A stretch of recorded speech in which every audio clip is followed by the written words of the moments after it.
Meron umanong nananamantala sa ayuda sa mga tricycle driver. May nangihingi raw kasi ng processing fee kahit walang ganyan dapat. Nasa frontline ng balitang yan si Mon Gualvez. Halos kalahating oras din nagtagal sa payout site sa Batasan Hills, Quezon City ang 3 dekada ng tricycle driver na si Angelito Lorena mula Payatas. Pero sulit naman daw ang pagkatsaga kapalit ang 5,000 pisong ayuda mula sa DSWD.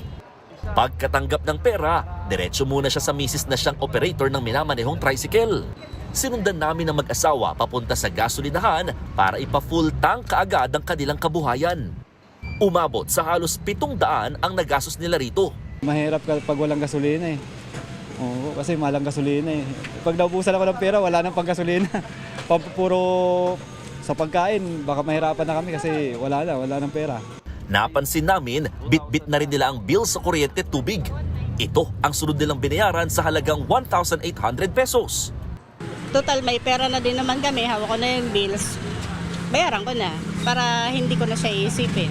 Ngayon kung ano naman siya, mamamasada, yun na lang yung iipunin namin na para sa susunod na mga araw naman to. Matapos niyan, dumiretso naman ang mag-asawa sa bigasan.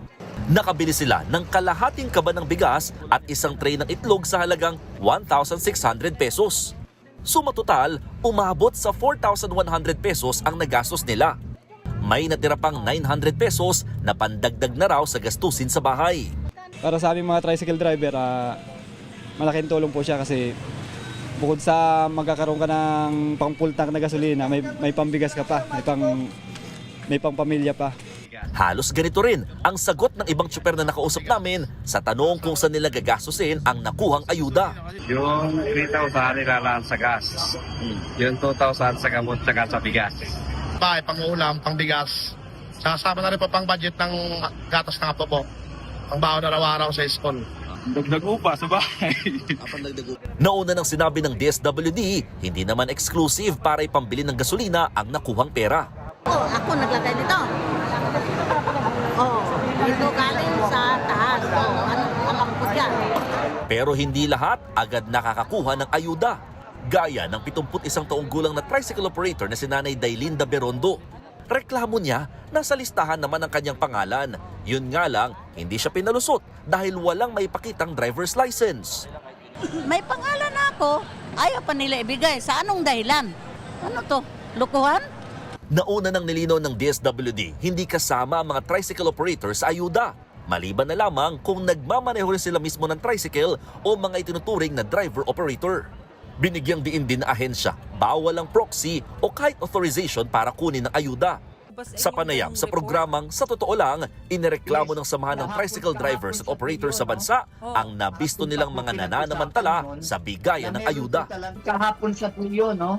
Kahapon pa po pinag-usapan yun na meron po talaga na humihingi pa ng processing fee. Meron pa po ibang local government unit, may mga stamp pa raw na ibinibigay po. Kaya nga po sabi ko, patuba naman yan, pagkakapirahan na naman. No? Basta lihitimo ka na nasa listahan ng TODA mo or ng local government unit mo, matatanggap mo ang tulong pinansyal. Wala kaming hinihingi na kahit na anong dokumento kung hindi ang driver's license at ang photocopy nito. Tatagal hanggang bukas ang ayuda distribution para sa mga tricycle drivers sa Metro Manila. Sa susunod na linggo naman sisimula ng pamamahagi ng 5,000 pisong ayuda para sa mga motorcycle taxi rider, mga delivery rider, TNVS drivers at jeepney drivers. Habang pagkatapos ng Holy Week, mamimigay na rin ang ayuda para sa mga tricycle drivers sa mga probinsya. Nagbabalita mula sa Frontline, Mon Gualvez, News 5. Mga kapatid, Mean Los Baños po, huwag magpahuli sa mga balita at impormasyong dapat ninyong malaman.